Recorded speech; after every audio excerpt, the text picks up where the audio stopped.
नमस्कार, आप देख रहे हैं खबर इंडिया। मैं हूं रितेश पाठक। खबर इंडिया के खास कार्यक्रम एक शख्सियत शो में आपका स्वागत है। हम आपको उत्तर प्रदेश के मडियाहू विधानसभा के एक ऐसे शख्सियत से रूबरू कराने जा रहा हूं जो किसी परिचय का मोहताज नहीं, जो जितना लोकप्रिय मडियाहू विधानसभा में है उतना ही अपनी कर्मभूमि मायानगरी मुंबई में है। हमारे साथ रूबरू हैं अशोक सिंह जी। अशोक सिंह जी, सबसे पहले खबर इंडिया में आपका स्वागत है। बिल्कुल, बहुत बहुत धन्यवाद आपका, बहुत बहुत स्वागत है आपको जी। अशोक सिंह जी, हम आपसे जानना चाहेंगे, आपकी जन्मभूमि उत्तर प्रदेश, जिनका कर्ज उतारने के लिए आप मडियाहू विधानसभा में एक अथक प्रयास कर रहे हैं और उतना ही सक्रिय आप मुंबई में रहते हैं, तो ये जन्मभूमि और कर्मभूमि में आप दोनों को साथ लेके चल रहे हैं, तो कैसे समय निकाल पाते हैं? देखिए, मैं मुंबई में आज के 30 साल पहले से आया हूँ। मैंने बहुत परिश्रम करने के बाद यहाँ पे जो अपना एक मुकाम तक पहुँचा, मैं एक सामाजिक मुकाम तक पहुँचा, समाज के लोगों से जुड़ा। बहुत पहले मैं कभी अखिल भारतीय क्षत्रिय कल्याण परिषद का अध्यक्ष बनाया गया मुंबई का, और फिर उसके बाद मेरी लालसा राजनीति में हुई। ये अगर हम बताना चाहेंगे तो काफ़ी समय लग जाएगा, लेकिन उसके बाद फिर हमने राजनीतिक मोड़ लिया और बहन कुमारी मायावती जी से मेरी मुलाकात हुई 2008 में। हमारे मडियाहू के विधायक थे के सच्चन जी, उनके द्वारा हमारे दोस्त थे।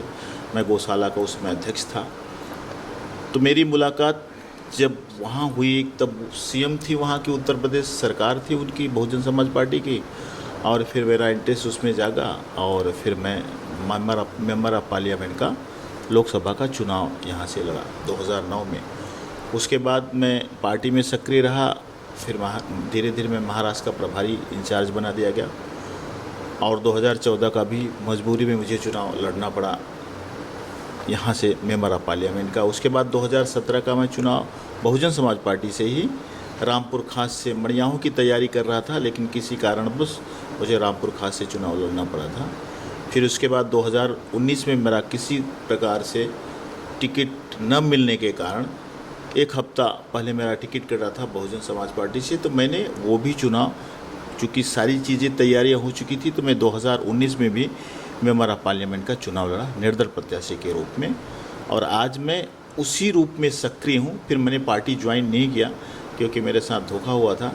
मैं अभी इंडिविजुअल पूरे जौनपुर में, मडियाहू में नहीं है। आपका प्रश्न था कि मडियाहू को और यहाँ को कैसे आप मेंटेन करते हैं, तो मैं अभी उत्तर भारतीय एकता समिति का मैं राष्ट्रीय अध्यक्ष हूँ। हमारे लोग हैं यहाँ पे, हमारे चाहने वाले लोग हैं, हमारे समर्थक हैं। उत्तर भारतीयों के लिए मैंने बहुत सारा काम किया है यहाँ पे, उनके कंधे से कंधे मिला के मैं रहा हूँ।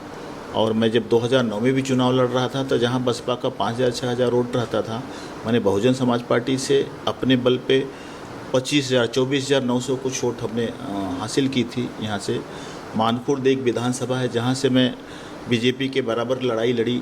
10,000 कुछ अगर उनको मिला था, तो 10,000 कुछ मुझे भी उस लोकसभा में मिला, उस विधानसभा में मिला था। तो हमें उत्तर प्रदेश के लोग चाहते हैं। तो जब पार्टी का आदेश हुआ तो मैं वहाँ गया।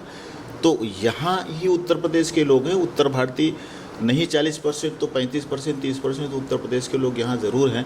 मुंबई में तो खासकर हैं, मुंबई थाना ये कोंकण जोन में हैं, तो मैं उनके लिए काम करता हूँ। चुनाव की प्रक्रिया एक दूसरी है। चुनाव लड़ना, जीतना, हारना वो दूसरी बात है, राजनीतिक पहलू दूसरी चीज़ है, लेकिन समाज सेवा करना, अपने समाज की सेवा करना, अपने समाज में रहना, ये दूसरा पहलू है। इस कारण मेरा व्यापार यहाँ पे है, मुंबई में है। मैं 30 साल से व्यापार भी कर रहा हूँ यहाँ पे, जब से आया हूँ तब से मैं व्यापार कर रहा हूँ यहाँ से। तो फिर मेरा आना जाना यहाँ पे रहता ही है।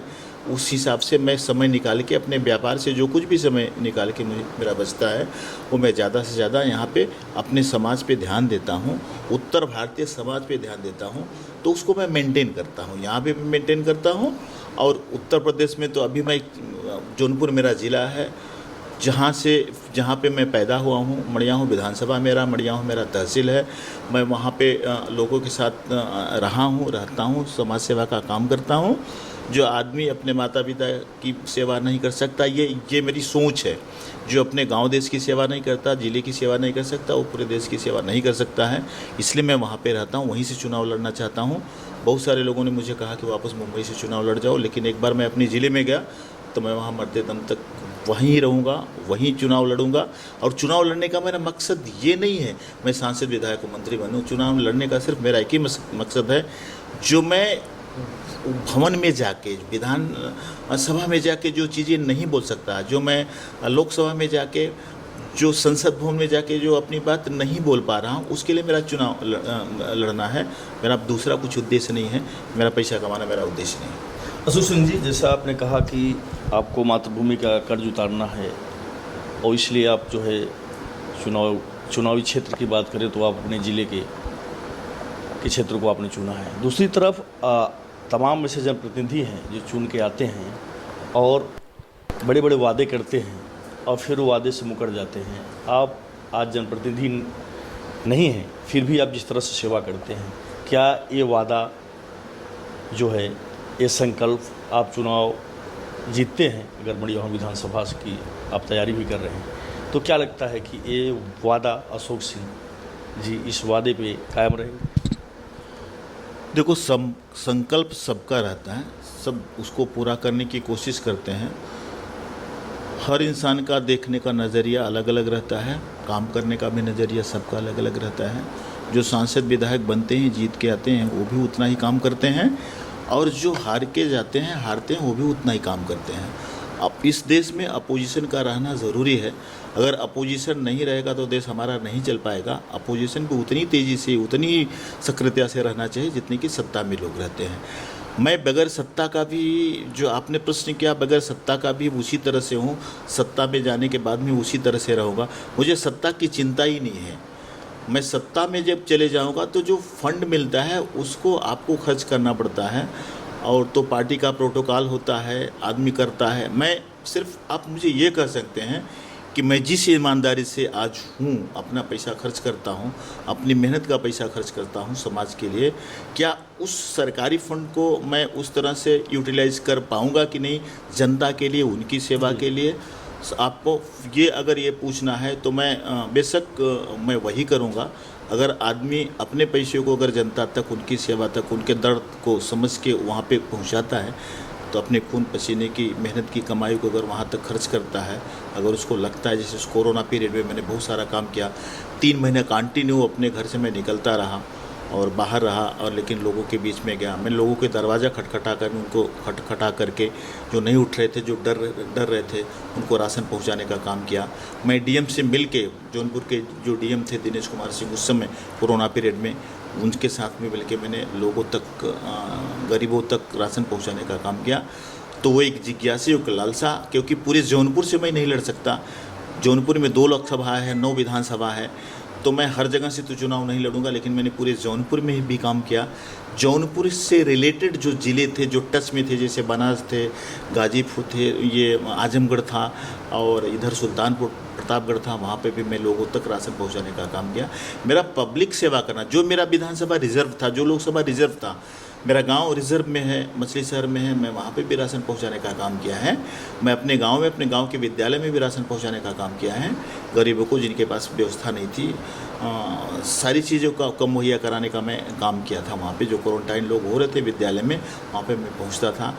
वहाँ पे सैनिटाइज़र, मास्क वगैरह बांटने का काम किया था। मैंने 3 महीने कंटिन्यू काम किया था। तो मेरी एक इच्छा है, मेरी एक लालसा है कि लोगों तक पहुँचूँ, उनके लिए काम करूँ। तो जीतना हारना लगा रहता, मैं जीतूँ या हारूँ, उससे कुछ फ़र्क नहीं पड़ता। मेरी एक आदत सी बन गई है, जब से मैं पॉलिटिक्स में आया हूँ 10-12 साल से। पहले तो मैं व्यापारी था, जब से मैं आया हूँ तब से मेरी एक लालसा बन गई है कि मैं गरीबों के लिए कुछ कर सकूँ। अशोक सिंह जी, जैसा कि आपने जिक्र किया, आपने कोरोना योद्धा के रूप में, एक सच्चे समाज सेवक के रूप में आपने कार्य किया। हमने भी वॉच किया था इस सब चीज़ों को, आपके सोशल मीडिया के माध्यम से, न्यूज़पेपरों के माध्यम से हम लोग देखते थे कि आपके वर्क को पूरा जनता जो है सैल्यूट कर रही थी। दूसरी तरफ तमाम ऐसे जनप्रतिनिधि थे कि जो कोरोना काल में गायब हो गए थे, और जब चुनाव आता है ऐसे नेता सामने आ जाते हैं, उनके लिए क्या कहना चाहिए? उसके लिए मैं कुछ नहीं कर सकता, उसके लिए जनता है, जनता उसका निर्णय करती है। आपको पता है, कहीं कहीं भूल चूक हो जाती है लोगों से, जनता से कहीं नहीं समझ पाती, वोटिंग हो जाती है, लेकिन उसके लिए तो जनता है, जनता करेगी। जो जैसा करेगा वैसा वो उसको भरना पड़ता है। वो जीतता है हारता है सब्जेक्ट वो नहीं है, लेकिन जनता उसको जवाब देती है। जनता से बढ़ के कोई नहीं है, जनता की बात सुनना चाहिए। अगर कोई मुख मोड़ लेता है, जीतने के बाद नहीं जाता है एरिया में, बहुत सारे नेता ऐसे हैं, आपका कहना सही है, जो जीत के गए हैं और जो हारे हैं वो भी जब चुनावी माहौल होता है तो वहाँ पे जाते हैं, जब चुनाव नहीं रहता तो वहाँ पे नहीं जाते, चुनाव प्रचार के लिए जाते हैं। मैं ऐसा कभी नहीं करता कि मैं चुनाव प्रचार में अपने बैनर लगाऊं। मेरा बैनर हमेशा लगता रहता है, मेरा सेवा हमेशा जारी रहता है। मैं अपनी बात कर सकता हूं कि मैं देश के लिए समर्पित हूं, मैं देश के लिए समर्पित रहूंगा और देश के लिए समर्पित था। मैं दुनिया की बात नहीं कर सकता, सबके विचार अपने अपने अलग हैं। कौन किस तरह से अपने देश के लिए काम कर सकता है वो उनका लुकआउट है, वो उनकी सोच है। मैं अपने देश के लिए, गरीबों के लिए हम काम करना चाहते हैं।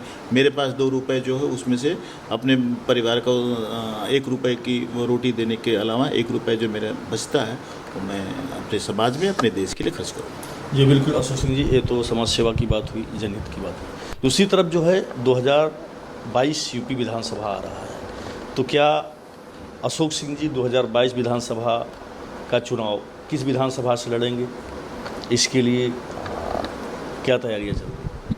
जी मैं जौनपुर से लोकसभा लड़ा हूँ अभी, वो भी निर्दल। आप समझ सकते हैं इस चीज़ को, वोट मायने नहीं रखता। मैंने जिस तरह से लड़ाई लड़ी है आपको पता होगा, आप पेपर से आप पूछ लीजिए, मीडिया से पूछ लीजिए, जो वहाँ के लोग थे, आप भी वहाँ पे थे, आपको पता होगा। तो उस लोकसभा से कौन सी सीट से मैं लड़ूंगा ये तय नहीं हुआ है। एक मड़ियाहू विधानसभा जो मेरा तहसील है, जो मेरी विधानसभा है, जहाँ पे मेरे हमारी वहाँ पे 1-2 दुकानें भी हैं वहाँ पे मड़ियाहू विधानसभा में। मेरा उठना बैठना मड़ियाहू विधानसभा में लोगों से है। मैं जौनपुर में कहीं से भी लड़ सकता हूँ, लेकिन टारगेट मेरा मड़ियाहू विधानसभा इसलिए है कि वहाँ के लोग मुझे जौनपुर में सबसे ज़्यादा चाहते हैं। अशोक सिंह जी, जैसा कि आपने जिक्र किया कि इसके पहले आप बसपा जैसी पार्टी के साथ आपने चुनाव लड़ा, लोकसभा विधानसभा, और निर्दल प्रत्याशी के रूप में भी आए, तो इस बार अशोक सिंह जी किस पार्टी से चुनाव लड़ेंगे? नहीं, मैं कुछ नहीं बता सकता आपको। ज़रूरत पड़ी तो मैं निर्दल प्रत्याशी के रूप में फिर आ सकता हूँ। मैंने कहा मैं जीतने हारने की चिंता कभी करता नहीं हूँ। मेरी बातें चल रही पार्टी से, जिसका खुलासा मैं अभी नहीं कर सकता, लेकिन मैं आपको एक चीज़ बता देना चाहता हूँ। न मैं बहुजन समाज पार्टी से अभी निकाला गया हूँ, कोई लेटर इशू नहीं हुआ है मायावती की तरफ से, मायावती जी की तरफ से। बीजेपी में सारे दिग्गज जो नेता हैं, जो शीर्ष के नेता हैं, उनसे मेरा मिलना जुलना है। सपा से सबसे मेरा मिलना जुलना है। सब लोग मुझे आदर सम्मान के साथ बुलाते हैं। अभी मैं किसी पार्टी का सदस्य नहीं हूँ, बसपा छोड़ा भी नहीं हूँ, लेकिन मैं बसपा में निष्क्रिय रूप से हूँ, मैं सक्रिय रूप से काम नहीं कर रहा हूँ। मुझे कई बार बुलावा, जन्मदिन पे बुलावा आया बसपा की तरफ से, मैं नहीं गया। सारे कोऑर्डिनेटर, मैं जौनपुर में सिद्धार्थ ओपन होटल में मैं रुकता हूँ, सारे कोऑर्डिनेटर राज्यसभा सांसद मुझसे मिलते हैं। मिलने जुलने में कोई नई बात नहीं है, लेकिन भारतीय जनता पार्टी के भी लोगों के साथ मेरा मिलना जुलना है। कांग्रेस की पार्टी के साथ मुझे मेरा मिलना जुलना है। शिवसेना से भी मेरा मिलना जुलना है। हर पार्टियों से मेरा मिलना जुलना है। मैं कब किस पार्टी से मैं सदस्यता लेके आ जाऊंगा ये मैं अभी आपको नहीं बता सकता। क्या समझिए चुनाव लड़ना तय? मैंने कहा ना, मैं निर्दल चुनाव लड़ने की ज़रूरत पड़े तो मैं निर्दल भी लड़ूंगा, लेकिन मैं चुनाव लड़ूंगा। किस पार्टी से लड़ूंगा इसका खुलासा नहीं कर सकता, क्योंकि सबसे हमारे अच्छे संबंध हैं। मैं 99% मैं बसपा से नहीं लड़ना चाहूँगा, क्योंकि मैं बसपा से मेरा टिकट कटा था, तो उस चीज़ का दुख मुझे आज भी है। तो मैं बसपा से नहीं लड़ना चाहूँगा, लेकिन समय को कुछ नहीं कर सकता। मैं निर्दल चुनाव लड़ जाऊँगा अगर ज़रूरत पड़ी तो, लेकिन अगर मुझे उस हिसाब से टिकट मिलेगा जो मेरी इच्छा होती है। होता क्या है, जैसे मैं कहीं मड़ियाहों का मांगता हूं तो कभी मध्य प्रदेश का टिकट मिल जाता है, तो इसलिए मैंने पार्टी को छोड़ा। दूसरा मेरा कोई झगड़ा नहीं था। कभी मैं उत्तर प्रदेश में किसी सीट से टिकट मांग रहा हूं तो मुझे मुंबई का टिकट मिल जाता है, इसलिए मैंने, और ये मैं ज़रूरी नहीं कि बहुजन समाज पार्टी से ही हो, भारतीय जनता पार्टी से भी हो सकता है, कांग्रेस से भी हो सकता है। तो अगर इस स्थिति में मुझे टिकट मिलता है यहाँ से नहीं वहाँ, तो मैं नहीं लड़ूंगा। मैं जौनपुर ज़िले से सबसे पहली प्राथमिकता मेरी मड़ियाहू से है। जो पार्टी मुझे टिकट देगी मैं लड़ूंगा। शर्त मेरी ये नहीं है, मिलना जुलना है। मैं उस समय का इंतज़ार करूं, मैं उसको का खुलासा कर दूंगा समय आने पे। अशोक सिंह जी, चलते आपसे आखिरी सवाल कि अशोक सिंह जी उत्तर भारतीय के एक पहचाने जाने शख्सियत हैं। जैसा कि समाज सेवा का आपने जिक्र किया, तो समाज सेवा आपके द्वारा जो किया जाता है उसको सभी लोग देखते हैं। दूसरी तरफ जो है अशोक सिंह जी की बात करें तो अशोक सिंह जी, उत्तर भारतीय समाज, अपने क्षेत्र की जनता, मुंबई के आपके जो लोग हैं, उनके लिए अशोक सिंह जी की तरफ से क्या मैसेज है, क्या संदेश है? बिल्कुल, मैं आज यहाँ पे बैठा हूँ उत्तर भारतीय एकता समिति का राष्ट्रीय अध्यक्ष होने के नाते। हमारे साथ यहाँ पे बैठे हुए हैं मंगला शुक्ला जी, अभिनेश सिंह जी जो अध्यापक हैं, हमारे साथ बैठे हुए हैं कैलाश सिंह जी। बहुत सारे लोग हमारे यहाँ पे पूरे मुंबई में हमारे समर्थक हैं, उत्तर भारतीय एकता समिति से जुड़े हैं, जुड़ना चाहते हैं। बहुत सारे लोगों को मैं जोड़ना भी चाहता हूँ। मेरा इंटेंशन सिर्फ यह है कि उत्तर भारतीय समाज मान सम्मान के साथ मुंबई में, क्योंकि भारतीय संविधान का नियम है, वसूल है, बाइलाज है हमारे देश का कि कोई भी दुनिया के भारत के किसी भी कोने पे कहीं भी जाके अपने रोजी रोटी कमा सकता है, शान के साथ रह सकता है। तो उसके लिए अगर उसके सम्मान पे कुछ ठेस पहुंचता है तो उसके लिए उत्तर भारतीय एकता समिति जो रजिस्टर्ड संस्था है वो उनकी तरफ से लड़ने के लिए तैयार है, अगर उनके ऊपर अन्याय होता है तो। जी, शुक्रिया हमसे बातचीत करने के लिए। ये थे समाज सेवी अशोक सिंह जी, जिन्होंने साफ तौर पर कहा है कि वो उत्तर भारतीय जो इनकी संस्था है उसके लिए एक ही संकल्प है कि लोगों की सेवा करना। अगर उनकी आवाज़ को कहीं भी दबाया जा रहा है, उनके ऊपर किसी प्रकार की लीगल तौर पे विपत्ति आती है, तो संस्था पूरी तरह से कर्तव्य निष्ठा ईमानदारी के साथ उनका कंधे से कंधे मिला के साथ देगी। दूसरी तरफ इन्होंने साफ तौर पे एक ऐलान किया है कि 2022 का विधानसभा जो इनकी जन्मभूमि है और कर्मभूमि भी कहा जा सकता है, क्योंकि कोरोना योद्धा की तरह जिस तरह से क्षेत्र में काम किए हैं, जनता की सेवा की है, चाहे मुंबई हो, चाहे विधानसभा ही नहीं, चाहे जौनपुर जनपद की बात हो, आसपास के ज़िलों में, तो इनका कहना है कि ये जो है विधानसभा चुनाव लड़ेंगे। अब देखने वाली बात ये होगी कि अशोक सिंह जी का जो संकल्प है मानव सेवा और लोगों की आवाज़ को विधानसभा में उठाना, ये विधानसभा के चुनाव के बाद ही पता चल पाएगा। कैमरा पर्सन विनोद के साथ रितेश पाठक, खबर इंडिया, मुंबई।